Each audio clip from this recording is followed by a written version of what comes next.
seja bem-vindo à segunda temporada do podcast Saúde Business, diretamente da Hospitalar 2026. Há 33 anos, a principal feira do setor da saúde da América Latina. Eu sou Amanda Gonçalves, curadora de conteúdo, e vou acompanhar vocês nessa série de conversas sobre os temas que estão transformando o setor da saúde. Se você é novo por aqui, o Saúde Business é um portal de notícias especializado no setor, com foco em gestão, e também é canal oficial dos eventos Hospitalar, Healthcare Innovation Show e Saúde Business Forum.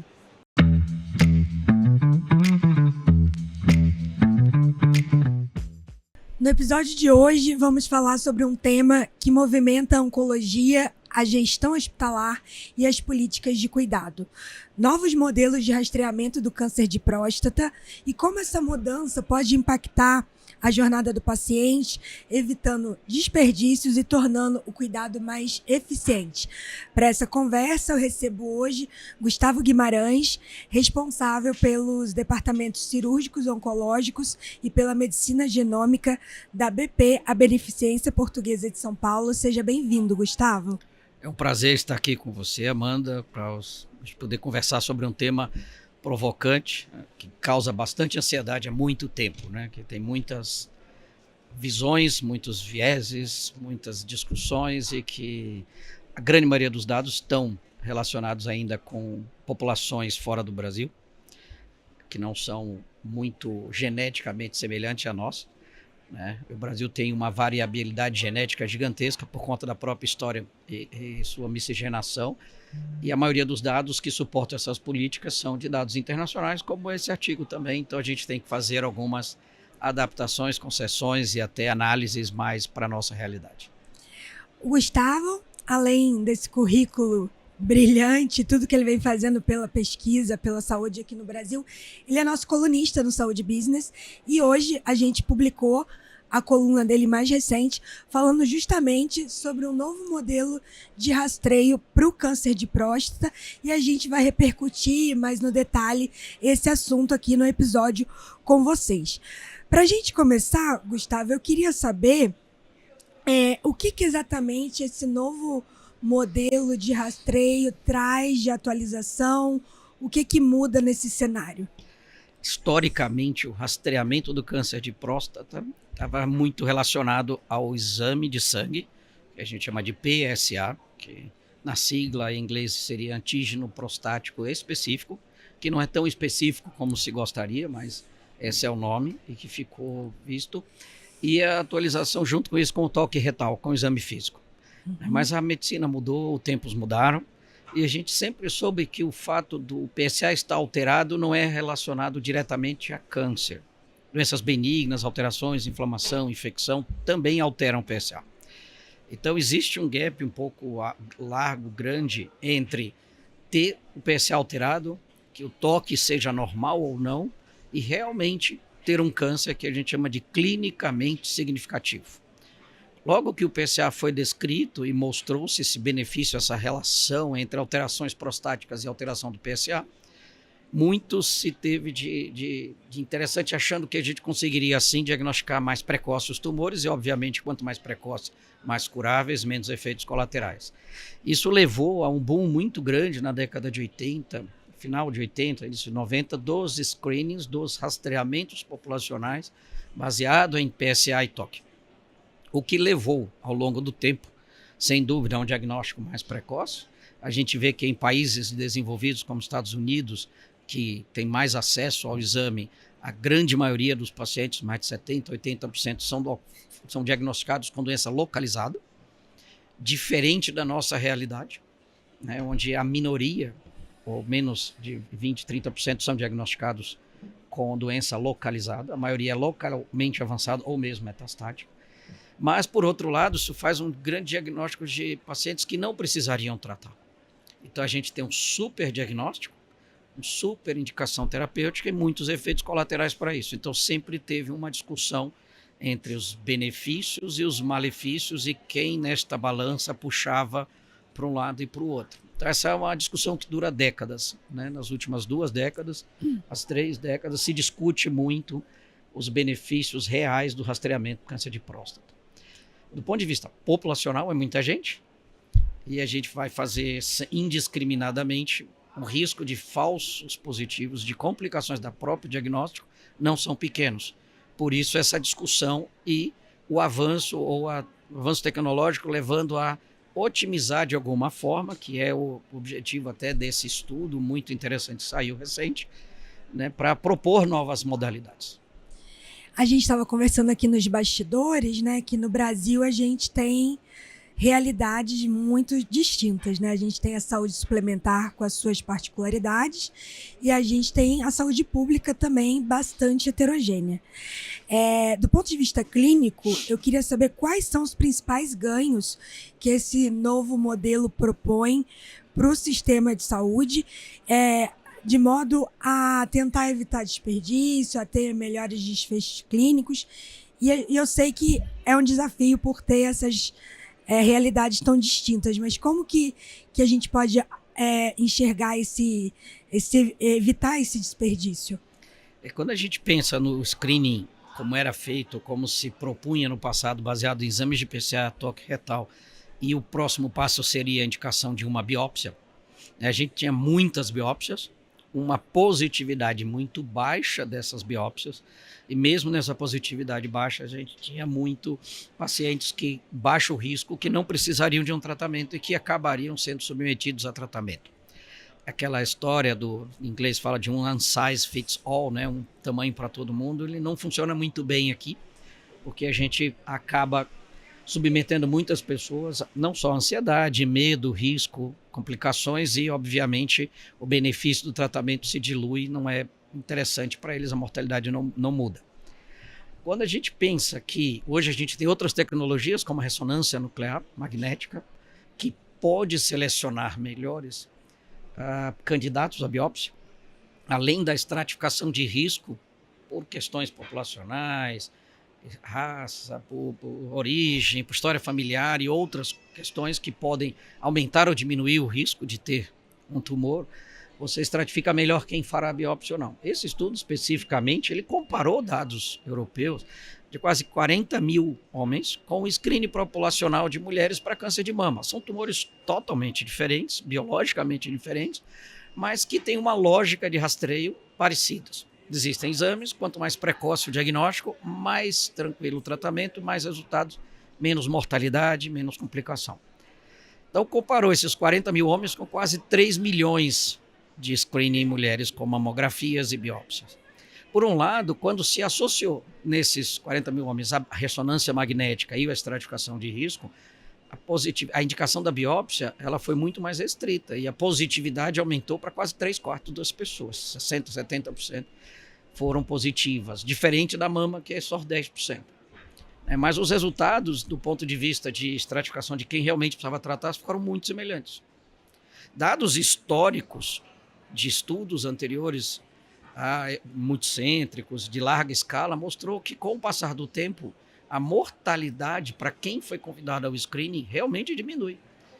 Os dados podem mostrar de torno de 15% a 20% de diminuição de mortalidade naqueles homens rastreados. Para quase 450 diminuiu, se salvou, né? Não teve mortalidade para cada 450 homens rastreados. Então, teve um benefício muito grande para isso. Mas o que acontece quando a gente traz para o nosso meio? A saúde suplementar eu tenho não só o PSA, como acesso à ressonância nuclear magnética, a estratificações, uma possibilidade muito mais fácil de colocar isso. E neste subgrupo, eu seleciono aqueles que realmente precisam de uma avaliação mais intensa, mais intensiva para diagnóstico precoce, que vão se beneficiar disso. Uhum. Tiro dali uma grande quantidade de homens, pessoas que não precisarão ser submetidos com tanta frequência ao exame, com isso eu limito o recurso, diminuo, tem uma economia e realmente aloca o recurso a quem precisa, fazendo um diagnóstico mais precoce, dando a oportunidade de terapias mais modernas, que vão desde as cirurgias minimamente invasivas, laparoscopia, robótica, a casos muito específicos, onde tem mutações familiares, que são a questão genética, que vai entrar para esse futuro também nesse subgrupo, aqueles que se beneficiarão de um tratamento versus aqueles que serão melhor beneficiados com o segmento ativo. Quando a gente muda um pouco da saúde suplementar para o serviço público, para o SUS, a gente tem hoje incorporações de muita tecnologia, novas drogas-alvos, terapias mais modernas sendo incorporadas, tem a cirurgia robótica que recentemente foi incorporada, mas a gente ainda tem poucos recursos e escassez para o diagnóstico mais precoce. Então, a ressonância não está disponível em todos os locais do país. Quando tem, as filas são muito grandes, são mais restritas, não são específicas só para a próstata, então eu preciso fazer aquilo para diagnóstico, estadiamento de todos os tumores e tudo mais, e outras patologias. Então, a gente acaba não conseguindo transportar para a nossa população, de forma ampla e restrita, neste momento, um modelo mais certo, específico, que valoriza o risco e direciona aqueles que realmente serão beneficiados para exames mais invasivos e terapias mais invasivas. E a gente tem uma outra questão que, para nós, fica até um pouco mais complexo, é que esses estudos, como disse, foram feitos em populações muito mais homogêneas, né?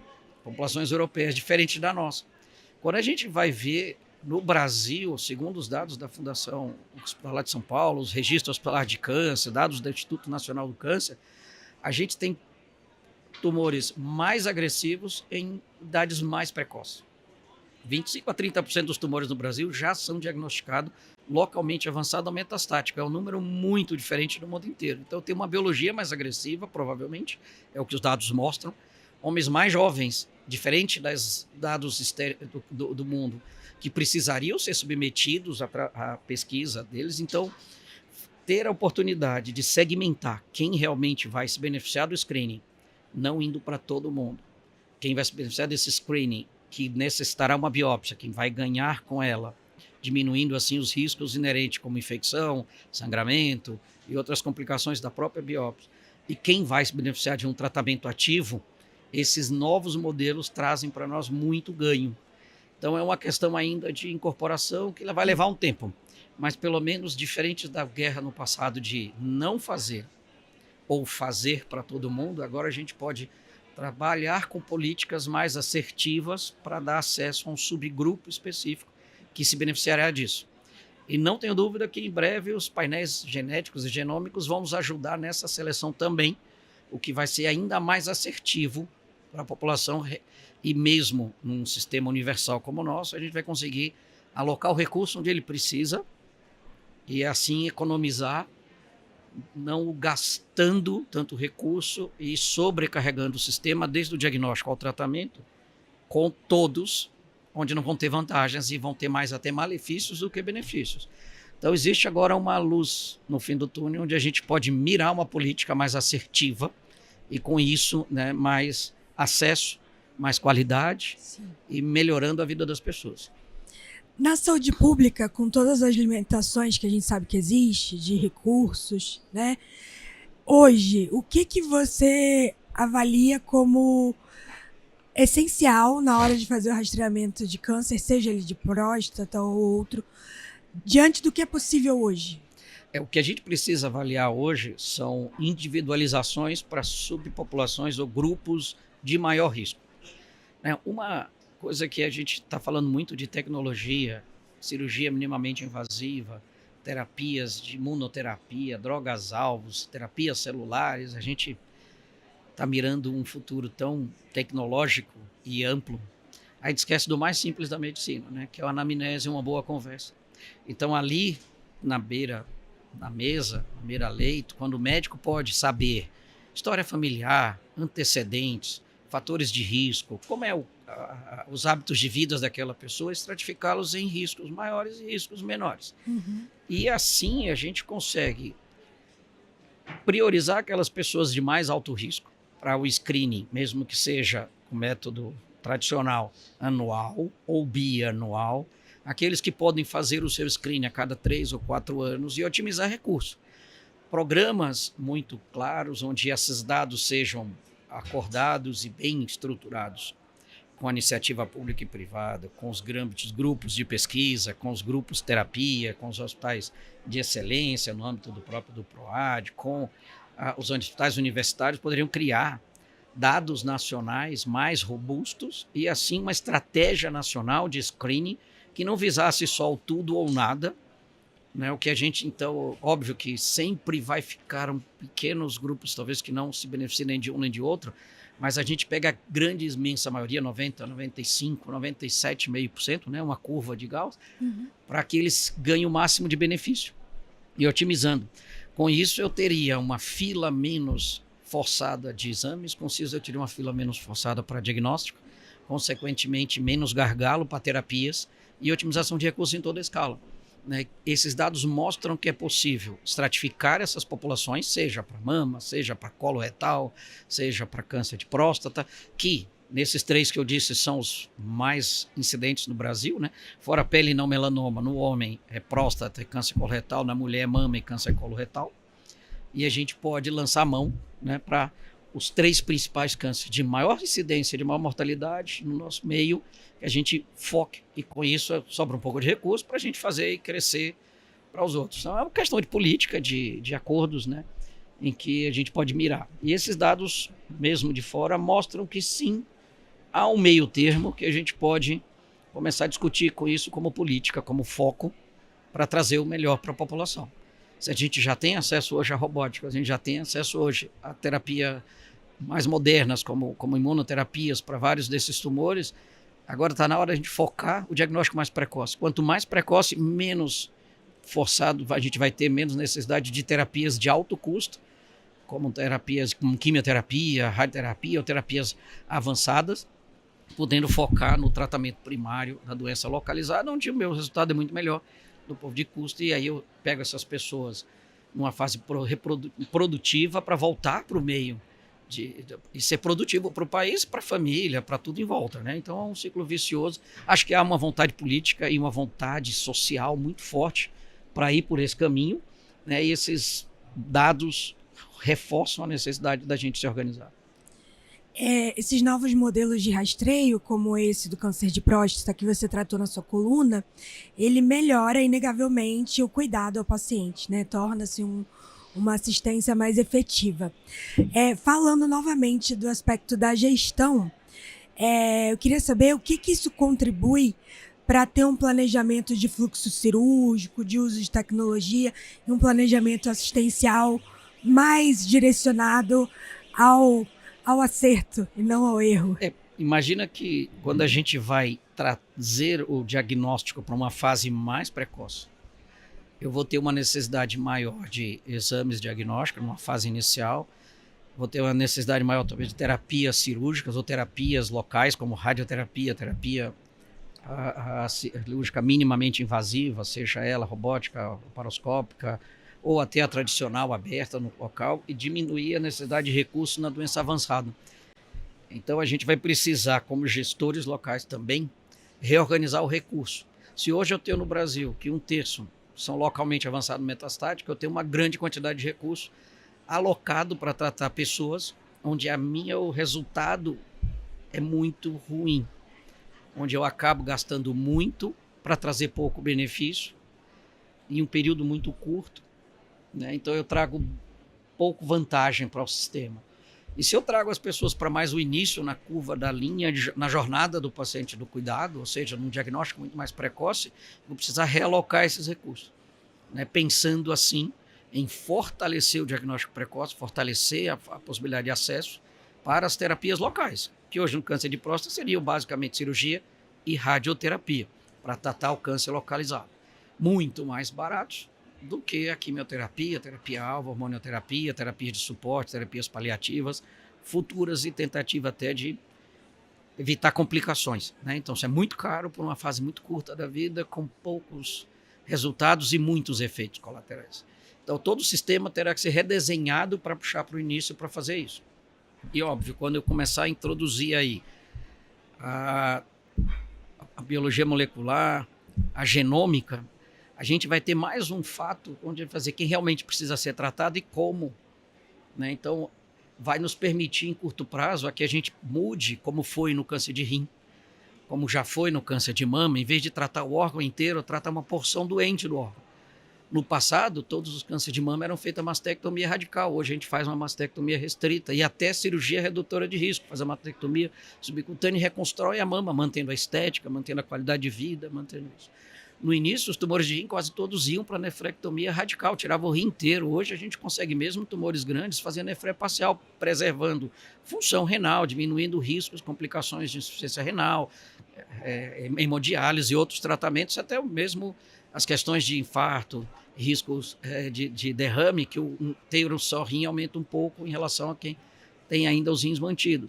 E no futuro próximo, com esses dados da ressonância, dados genéticos, estratificação de risco, a gente vai poder tratar a parte doente de alguns pacientes, fazendo terapias focais da próstata, que já é uma realidade, mas ainda a estratificação de risco tem quem são os reais candidatos ou não, tem algum passo ainda para evoluir, mas não tenho dúvida que o próximo passo vai avançar para isso também. Então a gente vai conseguir fazer terapias mais simples, minimamente invasivas, onde os pacientes voltarão para casa no mesmo dia ou no dia seguinte e voltarão para suas rotinas e deixar a cirurgia radical, seja com robô, seja a radioterapia radical, outros tratamentos para aqueles mais agressivos locais que precisarão deles. Então, essa estratificação é o futuro breve e vai mudar muito a forma com que a gente trata esses pacientes. E agora falando mais do ponto de vista tecnológico, né? A integração de dados é fundamental, né, para esses novos modelos. A interoperabilidade ainda é um desafio para o setor como um todo, mas podemos dizer que da porta para dentro da BP já é uma realidade. Eu queria saber como que vocês tratam essa questão da integração de dados e de que forma vocês desejam contribuir para que, de fato, isso em algum momento, esperamos que no futuro próximo, seja uma realidade para o setor. Hoje, na BP, a gente já está trabalhando há mais de década nessa integração dos nossos sistemas e dados. Hoje somos um hospital RIM7, a gente já tem todas as qualificações para isso, os nossos sistemas estão integrados, boa parte dos nossos serviços funcionam já com inteligência artificial para otimização, para gerar dados em larga escala. Nós hoje também temos uma parceria com outros hospitais, com a Inova HC, num projeto grande de interoperabilidade de dados e outros sistemas, tentando trazer isso para o setor como um todo. A BP está sempre um passo à frente, tentando puxar a discussão, né, sendo um parceiro. A gente acredita fielmente de que a parceria nos leva mais longe, quanto mais pessoas, instituições e interesse nós tivermos para trabalhar juntos, a gente vai conseguir fazer melhor. Então isso é uma decisão institucional já mais antiga. Então a gente tem parceiros nacionais, internacionais, os hospitais PROAD, outras instituições de pesquisa e ensino, universidades públicas, universidades privadas, tentando fazer esse segundo passo. A gente tem muito o que avançar ainda na interoperabilidade de dados no Brasil, mas o que a gente já viu é que agora essa necessidade ficou muito clara para todo mundo, todos estão procurando a melhor forma de fazê-lo. Existem várias iniciativas com vários grupos. Eu acho que o próximo passo vai ser juntar a maioria deles, né, para a gente fazer isso. Muito já se avançou, inclusive nos novos modelos do próprio governo. Né, já temos uma linguagem específica, o FHIR, para poder unir tudo isso no Brasil. Já temos a Rede Nacional de Dados já bastante avançada, o SUS sendo integrado, principalmente, né, com isso. Então, essa conectividade vai ser muito maior. Grande base de dados, inteligência artificial, inteligência humana por trás, né, com foco específico para poder otimizar esses recursos, vão fazer a gente avançar muito rápido. E aí eu vejo que tem um papel muito importante de quem faz essa divulgação, porque é chamando a atenção de todos que a gente consegue se unir em um para poder fazer. Então, expor essas iniciativas é extremamente importante. Então, hoje, como a gente já tem um grande parque e um banco de dados muito forte, a gente está se unindo aos nossos parceiros para que isso se transforme numa realidade. A gente levou um tempo até definir o CPF, né, no Brasil como número de registro, que é o lógico, que a gente acaba otimizando. A gente não fica repetindo exames, a gente não fica repetindo dados, a gente não fica isso e consegue intercambiar para logo. Então, eu acredito que nos próximos anos a gente vai ver uma evolução muito forte, né, e consequentemente, nós vamos estar lá ajudando de alguma forma com a nossa experiência, né? Isso será um prazer nosso muito grande fazer parte dessa transformação no Brasil. No mês passado, na sua coluna de estreia, você falou sobre a cirurgia robótica no SUS. Eu queria que você contasse para a gente, Gustavo, em que momento a gente está hoje, o que é possível fazer de cirurgia robótica na saúde pública atualmente? O robô chegou no Brasil em 2008, né? Ele foi lançado no mundo em 2000. Em 2008 já existia alguns robôs no país.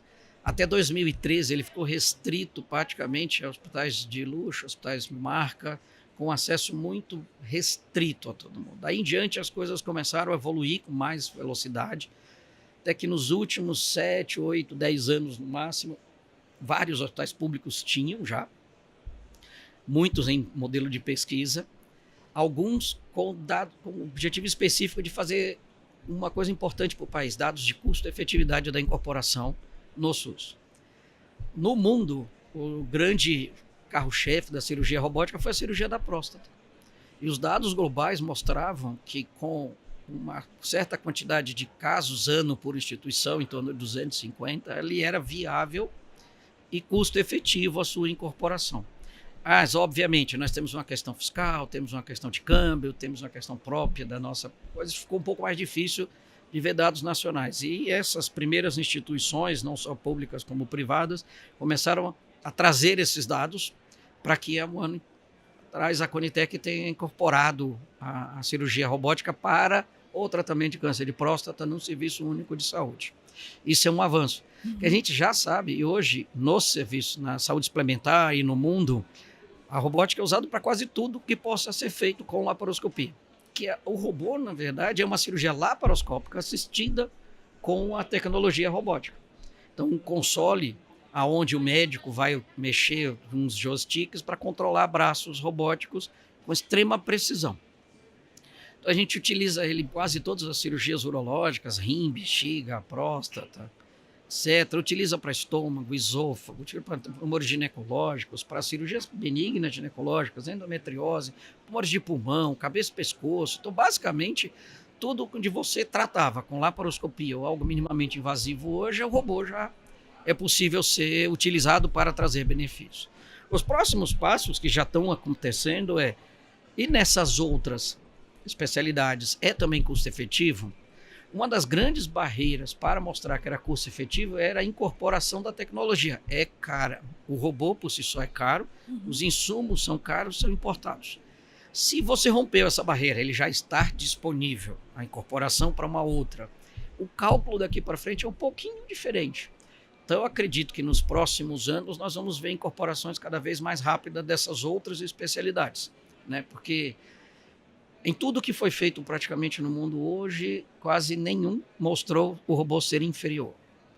Então, do ponto de estudo de não inferioridade, o robô é não inferior à cirurgia convencional laparoscópica em tudo. Quando você vê ele é não inferior, uma resposta dada. Ele traz algum benefício? Bom, claramente para a equipe médica, para o paciente, para a dor, recuperação, retorno para casa, infecção, trombose, sim. Esses benefícios todos trazem custo, em relação a esse aumento de custo, ele é benéfico, porque obviamente toda a tecnologia ela é um pouco mais cara, mas esse benefício que ela traz, esse custo que ela traz também, compensa, é custo efetivo. A gente não está dizendo que é mais barato, está dizendo que é custo efetivo. Acredito muito de coração que na próxima década quase todos vão estar incorporados, né, onde puder ser feito, e aí nós estamos vendo o bom. Tínhamos até recentemente só uma tecnologia no Brasil, hoje já estamos com 5 tecnologias, vindo novos entrantes nesse mercado, o que é bom, porque volume e competição diminui preço, facilita a incorporação, aumenta acesso, o que no final, o objetivo final de tudo, que é o paciente, a pessoa, o usuário, vai se beneficiar disso, né, trazendo essas incorporações em forma daqui para frente acelerada, que sem dúvida nenhuma vai ser muito mais rápida. E a gente está falando de cirurgia robótica, potencial incrível da medicina genômica, né, que já mostra resultados. O que você acredita que vem mais de tendência para melhorar diagnóstico, tratamento, trazer desfechos clínicos melhores e, muito importante, né, que tenha acesso a esse tipo de tecnologia? Se a gente for lembrar, o primeiro genoma humano levou 10 anos para ser feito, custou mais de milhões de dólares para fazer. Hoje, um genoma completo é feito quase a $350 e vai em breve chegar a $100. E você consegue fazer em 24 horas, 48 horas, dependendo da máquina. Então, hoje, as máquinas mais modernas conseguem gerar 96 genomas completos de pessoas em 48 horas a $350. Mudou completamente. Sim. Então, e eu não preciso para assistência do genoma completo, ele é para pesquisa. Eu posso fazer painéis específicos, coisas específicas, onde o preço diminui ainda abaixo dos $100. Então, a genômica deve ser incorporada muito fácil na próxima década para o sistema suplementar e para o SUS, na maioria dos países no mundo todo. Né? Vai para o sistema único, para os sistemas públicos. Com essa larga escala de dados, eu vou precisar, obviamente, do segundo grande apoio ao futuro, que eu diria, que é a genômica e a inteligência artificial.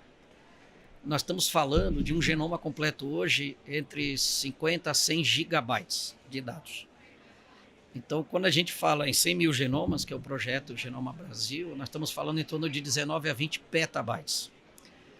Para fazer análise de tudo isso em larga escala, a gente precisa de uma capacidade de dados e de máquinas muito poderosas para fazer isso. Eu não tenho dúvida que a próximo período a gente veio saindo de uma medicina analógica, manual. Estamos entrando agora, já estamos na fase da medicina tecnológica e digital, mas o próximo vai ser a medicina genômica e a inteligência artificial associada. Com isso, nós vamos ter capacidades de fazer diagnósticos mais precoces, por observação até das próprias máquinas de padrões, estratificações de risco, alta velocidade de dados. O mundo realmente ficou pequeno, porque todo hoje instantaneamente, hoje já se faz telecirurgias. Médicos no Brasil podem operar pacientes na China, médicos na China podem operar pacientes nos Estados Unidos, então já temos tecnologia para isso. Então as áreas remotas deixarão de ser remotas por conectividade, unificação de todos esses dados, interoperabilidade, medicina genômica, sem dúvida nenhuma a inteligência artificial acoplado a tudo isso. Nós vamos ver nas próximas 2, 3 décadas o que não vimos nos últimos 100 anos de evolução. Então, o futuro chegou, ele é brilhante, e eu não tenho dúvida que a gente vai precisar agora pensar no humano, como eu vou capacitar as próximas gerações para usar todo esse conhecimento, que agora é diferente. Eu não preciso que as pessoas decorem os rios da margem direita do Amazonas, mas que elas tenham análise crítica de uma quantidade absurda de dados que serão geradas e que, como uma inteligência artificial, ele não vai conseguir dizer o que aquilo é importante ou não, vai caber ao humano aprender a usar. Próximo passo são os hospitais inteligentes.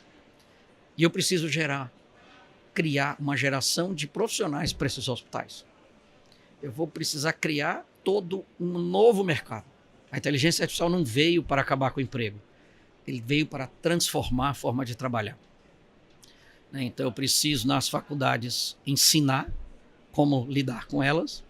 O que a inteligência artificial traz para a gente são dados e respostas baseados no que ele atende, dados de como foi treinada. Cabe a nós entender o que é certo e o que é errado, ser crítico e usar da maneira certa. É mais fácil, sim, é mais rápido, sim. O humano nunca vai ser mais rápido que a máquina, mas vai ser sempre mais inteligente e capaz de decidir de forma mais assertiva para todos. Então, eu preciso criar essa nova geração. Novas formas de trabalho, novo conhecimento por futuro muito próximo, que vai ser da inteligência artificial, da genética e de dados brutais para todo mundo ter acesso e aí crescer rapidamente. Tá? Isso vai trazer uma mudança não só na saúde, mas uma mudança social completa. Diante de tudo que a gente conversou aqui, acho que está claro que o rastreamento oncológico ele vai ser cada vez mais orientado por estratificação de risco do que modelo populacional. Sem dúvida. Vai ser muito mais estratificação de risco baseado em dados, baseado em muito dado. E hoje os dados estão disponíveis, são globalmente acessíveis. Cabe agora a gente tirar uma barreira, né? Que a gente está vendo movimentos complicados na geopolítica de territorialismo, de barreiras de países, quando a gente precisa acabar com a barreira humana. Na Terra somos uma só, somos todos humanos. Sim. Todos temos os mesmos DNAs, temos as mesmas fraquezas e as mesmas dificuldades. Todos passamos fome, todos ficamos doentes. Então essas barreiras precisam ser quebradas. E os dados unificados, pensando num único bem, né, que é a saúde global, melhora da qualidade de vida, melhora dos processos em todos, porque a gente ainda gasta muito no que não traz tanto benefício, porque desconhece. Né? E esses dados que estão aí, a capacidade que nós temos hoje é para evoluir de uma outra forma. Não evoluir como país só, mas evoluir como uma raça humana, né? Como que todos somos um só nesse planeta. A gente está chegando ao fim do nosso bate-papo. Quero já te agradecer mais uma vez pelo seu tempo, pela sua disponibilidade em compartilhar conhecimento. Queria que você deixasse uma mensagem final para quem está acompanhando a gente, para o gestor de saúde, para o profissional de saúde, quando o assunto é diagnóstico precoce de câncer.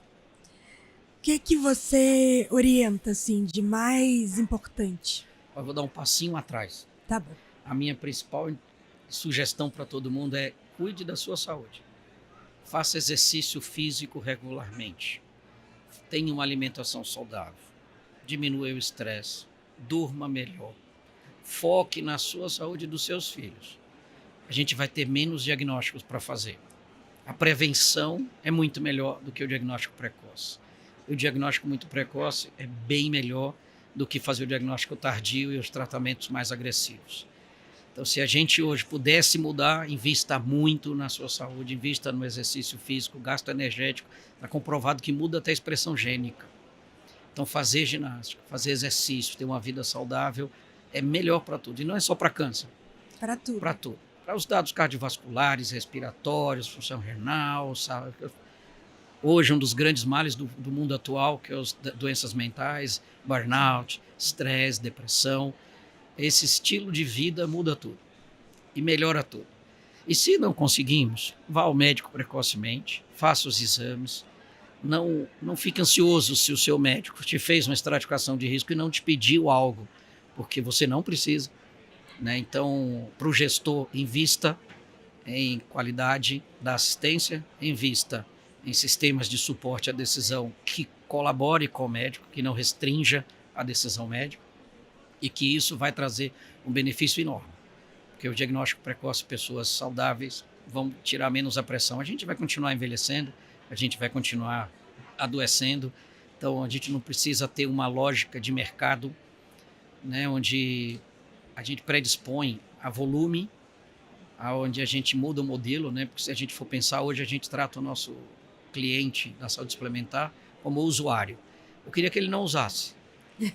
Né? Ele queria que o nosso usuário fosse chamado de outra coisa, porque se ele usa e ele leva isso na cabeça, ele vai querer usar. Então, assim, na verdade, não é o nosso usuário, o nosso cliente, é o nosso bem maior. Então, a gente precisa evitar isso, né? E mudar até as relações e os nomes que a gente define quem somos.